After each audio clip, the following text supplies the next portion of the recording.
बताता हूँ क्या याद रखने वाला, आप इसे कॉपी कर लो। एक ट्रिक सिखाऊंगा, उससे आप सारी सॉल्युबिलिटी कंपेयर कर सकते हो।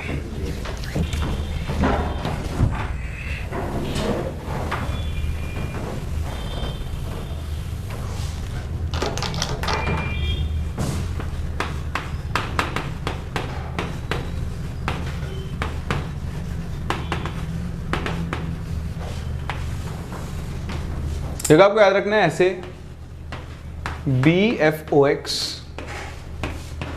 CHOOS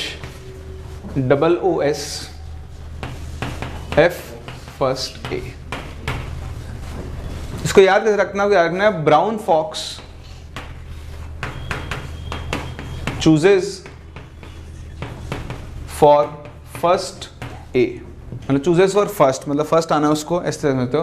फर्स्ट ए का मतलब हम कौन सी बात कर रहे हैं, एल्कली मेटल्स की, ठीक है। इनके लिए क्या होती है, जो सॉल्युबिलिटी होती है वो डिक्रीजेस डाउन द ग्रुप, और इनके अलावा और कोई भी सॉल्ट आ गए उनकी सॉल्युबिलिटी क्या होगी, इंक्रीज होगी डाउन द ग्रुप, ठीक है। क्या है, B स्टैंड्स फॉर, दिख रहा है आपको किसके लिए, ये बेरिलियम के लिए।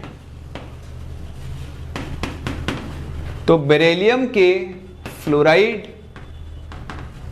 एंड ऑक्जेलेट खत्म। अब बात कर रहे हैं फर्स्ट ए के लिए, किसके लिए, तो सी का मतलब फर्स्ट ए के कार्बोनेट, फर्स्ट ए के बाइकार्बोनेट,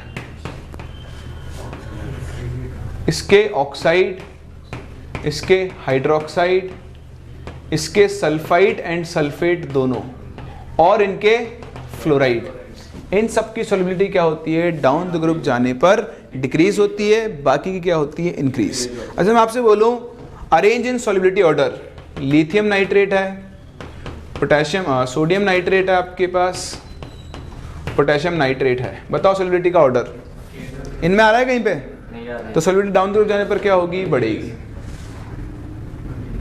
समझ पा रहे हैं? मैं आपसे बोलूं Li2CrO4, मैं आपसे बोलूं Na2CrO4, मैं आपसे बोलूं K2CrO4, बढ़ेगी। मैं आपसे बोलूं BSO4, MgSO4, CaSO4, यहाँ पर सॉल्युबिलिटी क्या होगी, डाउन द ग्रुप जाने पर कम होती जाती है, ठीक है ना, क्योंकि सब एक तो बेरिलियम में कुछ सल्फेट नहीं जैसे सल्फेट है ना, बेरिलियम के सल्फेट्स है ना, ये तो इनकी सॉल्युबिलिटी डाउन द ग्रुप जाने पर क्या होती है, बढ़ती है। सल्फेट्स कौन सी के होते हैं, फर्स्ट ए के, ठीक है। अगर मैं आपसे बोलूं Li2SO4, Na2SO4, K2SO4, तो इनकी सॉल्युबिलिटी क्या होगी, घटेगी। समझ पा रहा मेरी बात को, तो आप याद रख लें इतने से ट्रिक। इनके अलावा जो भी सॉल्ट्स हैं उनकी सॉल्युबिलिटी क्या होगी, डाउन द ग्रुप जाने पर बढ़ेगी। कर सकते हैं, कोई दिक्कत, एल्कली और एल्कलाइन दोनों के लिए, ठीक है। यहाँ तक इन दोनों के लिए, और बाकी सब क्या होते हैं, फर्स्ट ए के लिए। मैं और क्रॉस चेक करके बताता हूँ आपको, बाकी यही होती है ट्रिक आपकी, ठीक है ना। चलिए कॉपी करिए इसको।